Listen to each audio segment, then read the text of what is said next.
+1 commerce students. Now in the accounts we started the American system, that is the equation system, and it called the balance sheet system. पहले आपने double entry system देखा, उसमें हम हर एक transaction में एक चीज को डेबिट करते हैं, दूसरी चीज को उतने ही अमाउंट से क्रेडिट करते हैं। ये हमारा अमेरिकन सिस्टम है। इस सिस्टम में हम लोग उसी तरह से इक्वेशन बनाते हैं जिस प्रकार आप 10th में केमिस्ट्री में इक्वेशन बनाते थे। हमारे अकाउंटेंसी में एक तरफ एसेट्स होती हैं और एक तरफ होती है हमारी कैपिटल और प्लस में अदर लायबिलिटीज। बिजनेस जब भी चलता है उसके लिए पैसे लगाने वाले दो लोग होते हैं, एक तो खुद ओनर ऑफ द बिजनेस, एक अदर पर्सन्स। बिजनेसमैन जो खुद पैसे लगाएगा, it is called the internal liability and it is called the capital.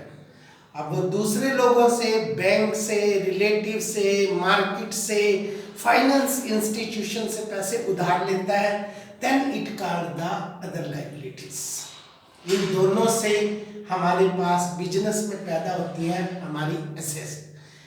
प्रत्येक ट्रांजैक्शन का बच्चों दो जगह इफेक्ट पड़ता है, या तो एक एसेट इंक्रीज होती है, एक एसेट डिक्रीज होती है। For example, purchase furniture for cash, आपने फर्नीचर नकद खरीदा, कैश रिड्यूस होएगा, बिजनेस में फर्नीचर आ जाएगा।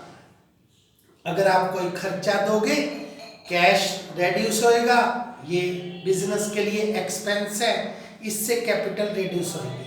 अगर आप उधार माल खरीदते हो, बिजनेस में एसेट पैदा होगी और दूसरी तरफ अदर लायबिलिटी पैदा होगी।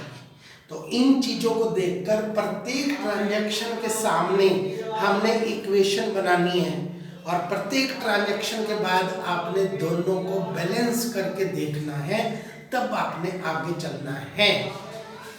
Now come to the questions. हम क्वेश्चन को कैसे सोल्व करते हैं इस सिस्टम के अंदर?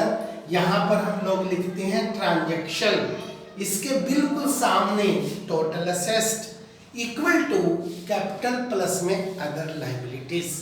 Now our question is start. Mr Mannu started business with cash ₹50,000। ये बिजनेसमैन है मन्नू, उसने 50,000 रुपये लगाकर बिजनेस शुरू किया।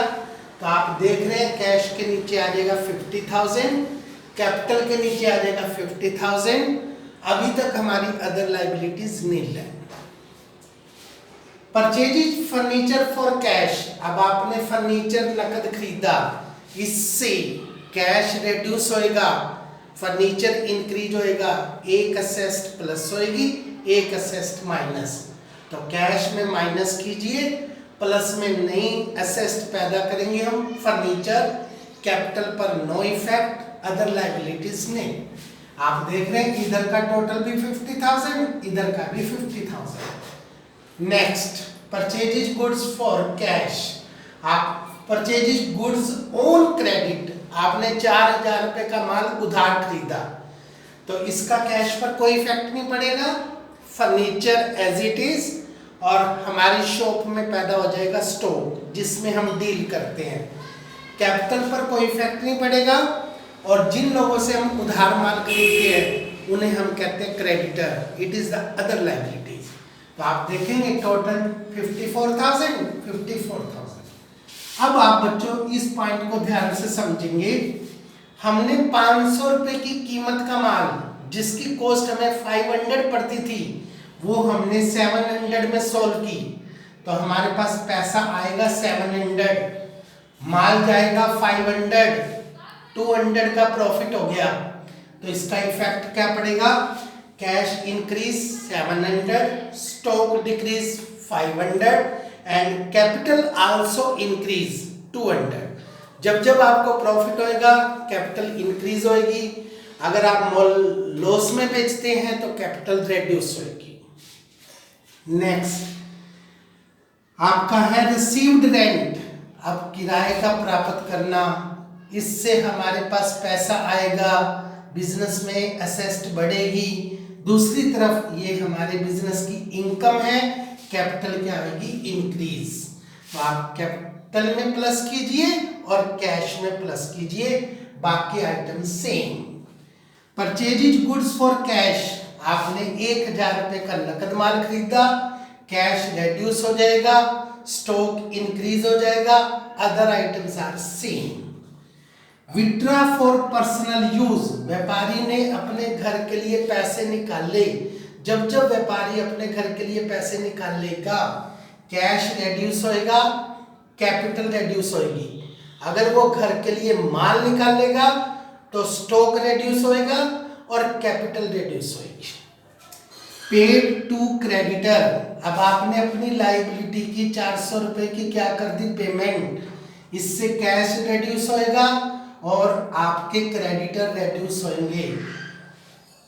पेड फॉर सैलरी, आपने 200 रुपए की सैलरी दी, अब ये हमारा सैलरी देना खर्चा है, खर्चा देने से कैश रेड्यूस होएगा, it is the expense for business, तो आपकी कैपिटल भी रेड्यूस होगी।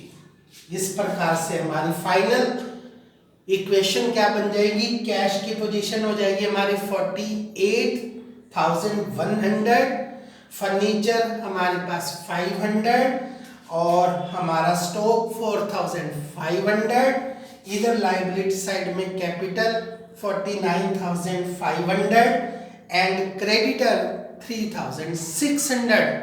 अब आप लोग इसका टोटल करके देखेंगे तो आप लोग असेस्ड साइड का टोटल करेंगे तो आपके पास आ जाएगा 53,100। इसी तरह से आप लोग कैपिटल प्लस में अदर लायबिलिटीज का टोटल देखेंगे तो वो भी 53,100 आना चाहिए। तो हम कह सकते हैं total assets equal to capital plus में other liabilities and equation is balanced. आपकी इक्वेशन पूरी तरह से मिल गई after all transaction. This is the American system, this is the equation system. और इससे रिलेटेड जो हमारा एनुअल पेपर में क्वेश्चन आता है 8 नंबर का, इसको आपने इक्वेशन सिस्टम कहते हैं और इसकी सहायता से हम लास्ट में फिर बैलेंस शीट भी बनाते हैं। फिर हम आपको बैलेंस शीट बनाने सिखाएंगे। आज आपने इसकी प्रैक्टिस करनी है। That's all.